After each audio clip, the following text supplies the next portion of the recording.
नमस्कार, मैं डॉक्टर राजेश कुमार सिंह, सहायक प्राध्यापक भूगोल, सर्वनारायण सिंह रामकुमार सिंह महाविद्यालय सहरसा। इस वीडियो पोस्ट में मैं पार्ट 3 के छात्रों के लिए जनसंख्या भूगोल से संबंधित आयु संरचना एवं लिंग अनुपात विषय वस्तु पर चर्चा करने जा रहा हूं। तो आइए सबसे पहले हम लोग आयु संरचना के बारे में जानें समझें। जनगणना तिथि और जन्म तिथि के बीच के अंतराल को आयु कहा जाता है।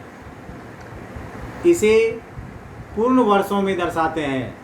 किसी भी देश की जनसंख्या की आयु संरचना उसके जैविक शारीरिक विशेषताओं से संबंधित होती है।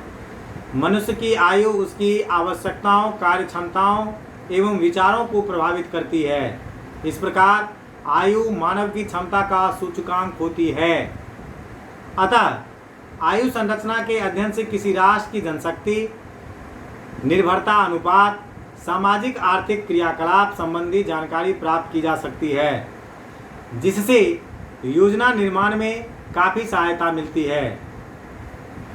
आयु संरचना जन्म दर, मृत्यु दर व प्रवास के अलावा दुर्भिक्ष, युद्ध, संक्रमण रोगों, जनसंख्या नीति आदि कारकों से भी प्रभावित होती है। वस्तुतः कोई देश किस अवस्था से गुजर रहा है उसे जानकर उस देश से संबंधित आयु संरचना एवं उसकी आवश्यकताओं के बारे में जाना जा सकता है। आयु संबंधी आंकड़ों के विश्लेषण की 3 विधियां हैं। पहला, आयु पिरामिड बनाकर, दूसरा आयु वर्ग और तीसरा आयु सूचकांक।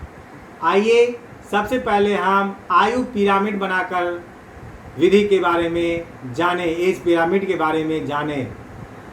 जनांकिकी संक्रमण की विभिन्न अवस्थाओं में अलग अलग प्रकार के आयु पिरामिड देखने को मिलते हैं। इसके आधार पर उस देश की जनांकिकी विशेषताओं को समझा जा सकता है। प्रत्येक आय की जनसंख्या क्षैतिज दंड प्रदर्शित करती है। दंड की लंबाई उस वर्ग में स्त्रियों एवं पुरुषों के प्रतिशत अनुपात में होती है। पुरुषों को दाएं व स्त्रियों को बाईं ओर ऊर्ध्वाधर यानी सीधा दिखाया जाता है। आइए अब हम एज ग्रुप के बारे में जानें, आयु वर्ग के बारे में समझें। विश्व में किसी देश की जनसंख्या को 3 आयु वर्गों में रखा जाता है। इन वर्गों में प्रौढ़ जनसंख्या के अनुपात में प्रादेशिक अनुपात भिन्न होते हैं। पहला वर्ग जो है वो है बाल आयु वर्ग, दूसरा प्रौढ़ आयु वर्ग और तीसरा वृद्ध आयु वर्ग। आइए हम सबसे पहले बाल आयु वर्ग को समझें। यह 0 से 14 वर्ष की आयु की जनसंख्या है। सैंडबर्ग के अनुसार यदि किसी देश में बाल आयु वर्ग की जनसंख्या 40% से अधिक है तो उस देश की जनसंख्या प्रगतिशील होती है, क्योंकि यह पूर्व कार्यबल होती है। यह आर्थिक रूप से अनुत्पादक वर्ग है तथा भोजन, वस्त्र, मकान, स्वास्थ्य आदि के लिए युवा व प्रौढ़ जनसंख्या पर निर्भर रहती है। बाल आयु वर्ग के 20% से कम होने पर सैंडबर्ग ने इसे अप्रतिगामी कहा है। दूसरा, आइए अब हम लोग प्रौढ़ आयु वर्ग को समझें। प्रौढ़ आयु वर्ग के अंतर्गत 15 से 64 वर्ष की जनसंख्या आती है। इसे 2 उपवर्गों में बांटकर देखा जा सकता है। पहला 15 से 39 आयु वर्ग की जनसंख्या तथा दूसरा 40 से 64 आयु वर्ग की जनसंख्या। आइए सबसे पहले हम 15 से 39 आयु वर्ग की जनसंख्या के बारे में जानें। इसे युवा वर्ग भी कहा जाता है। यह सर्वाधिक क्रियाशील, सशक्त एवं आर्थिक रूप से उत्पादक होती है। जैव शारीरिक दृष्टि से भी यह सर्वाधिक पुनरुत्पादक वर्ग है। 40 से 60 आयु वर्ग की जनसंख्या के बारे में आइए अब हम लोग बात करें। इसे प्रौढ़ वर्ग भी कहा जाता है। यह भी उत्पादक वर्ग है। विकासशील देश में इसके अंतर्गत सामान्यतया अधिकतम आयु 59 वर्ष मानी जाती है। क्योंकि वहाँ जीवन स्तर व जीवन प्रत्याशा अपेक्षाकृत कम होती है। अब हम तीसरे आयु वर्ग जो है वो वृद्ध आयु वर्ग के बारे में बात करते हैं, उसे समझने का प्रयास करते हैं। वृद्ध आयु वर्ग के अंतर्गत विकसित देशों में 65 वर्ष या अधिक के एवं विकासशील देशों में 60 वर्ष या अधिक आयु के लोग शामिल किए जाते हैं, जो इन देशों में जीवन स्तर के अंतर को भी दर्शाते हैं।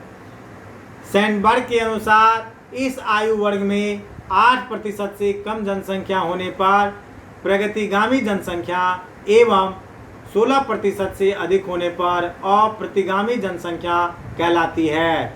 चूँकि यह वर्ग डाइंग पॉपुलेशन होता है, अतः यह एक निर्भर जनसंख्या है।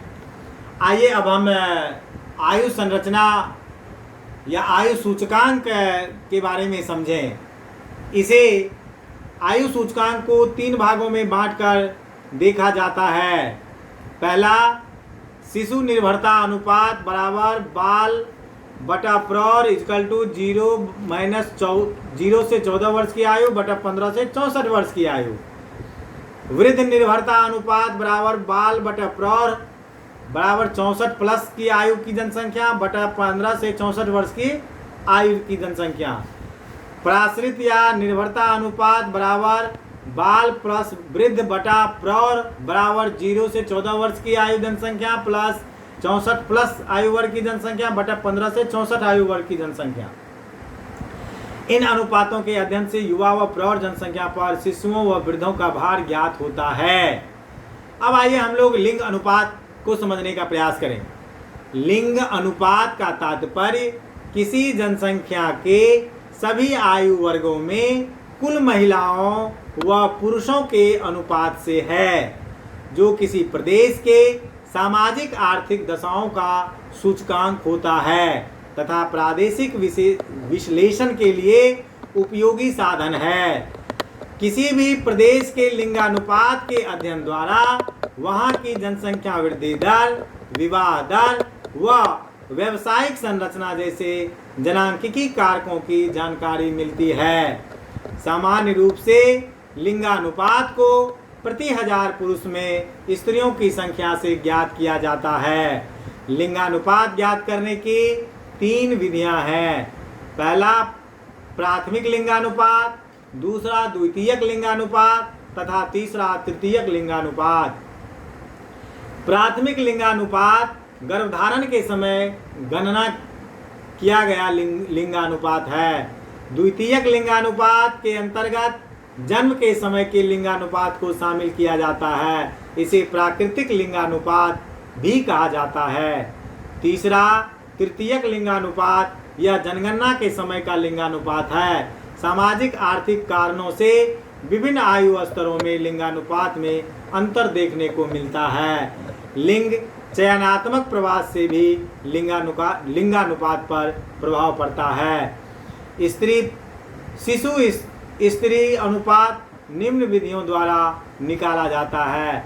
शिशु स्त्री अनुपात बराबर 0 से 4 आयु वर्ग की जनसंख्या बटा 15 से 49 आयु वर्ग की जनसंख्या और शिशु स्त्री अनुपात बराबर 5 से 9 आयु वर्ग की जनसंख्या बटा 20 से 54 आयु वर्ग की जनसंख्या। इस तरह इस आलेख में आपने आयु संरचना एवं लिंग अनुपात के बारे में पढ़ा। अगर आपको इस विषय वस्तु को समझने में कोई भी कठिनाई हो रही हो तो आप मेरे व्यक्तिगत मोबाइल नंबर 9470786423 पर 24x7 कभी भी बात करके और अधिक जानकारी ले सकते हैं। जय हिंद।